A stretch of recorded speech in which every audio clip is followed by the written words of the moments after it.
അത് മാത്രമല്ല, എങ്ങനെ കുടുങ്ങി കഴിഞ്ഞിട്ടുണ്ടെങ്കിൽ വെളിച്ചം പല സ്ഥലങ്ങളിലും ഇല്ല, വാവലുകള്, കുരങ്ങുകള്, അയാൾ ശരിക്കും നമ്മളൊരു പ്രേത സിനിമയിൽ എത്തിപ്പെടുന്ന ഒരു അവസ്ഥയായിരിക്കും.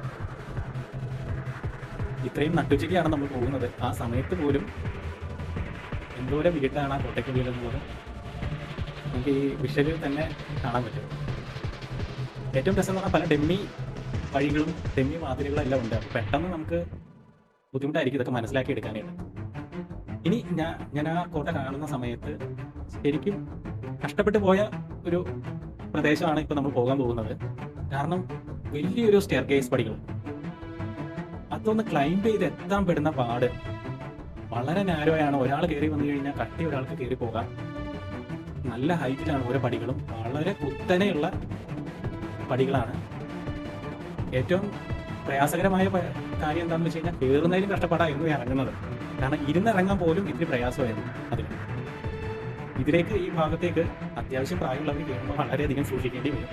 ഇനി എളുപ്പത്തിൽ കയറിയൊക്കെ ചെല്ലാൻ പറ്റുന്ന ഒരു ഭാഗമല്ല നമ്മളിപ്പോൾ ഈ കയറിക്കൊണ്ടിരിക്കുന്നത്. കൈപ്പടികളൊക്കെ പിടിപ്പിച്ചേക്കുന്നത് കൊണ്ട് കുറച്ചും കൂടി ആയാസരഹിതമായി കയറാൻ പറ്റുമെന്ന് പറയാൻ പറ്റില്ല. പക്ഷെ എന്നാലും ആ വീഡിയോയിൽ നിങ്ങൾക്ക് ഏകദേശം മനസ്സിലാവും അതിന്റെ ഹൈറ്റും എങ്ങനെയാണ് കുത്തനെ കയറി പോകുന്നതെന്ന്. ഒന്ന് ആലോചിച്ച് നോക്കി, ഇതൊക്കെ കയറി കഷ്ടപ്പെട്ട് മേളിലെത്തി രാജാവിനെ ആക്രമിക്കാൻ വരുന്ന ആളുടെ അവസ്ഥ. ഒരു കുതിരയ്ക്ക് പോലും കയറാൻ പറ്റില്ല. അപ്പൊ എന്തായാലും ആൾക്കാർ നടന്നു തന്നെ കയറേണ്ടി വരും.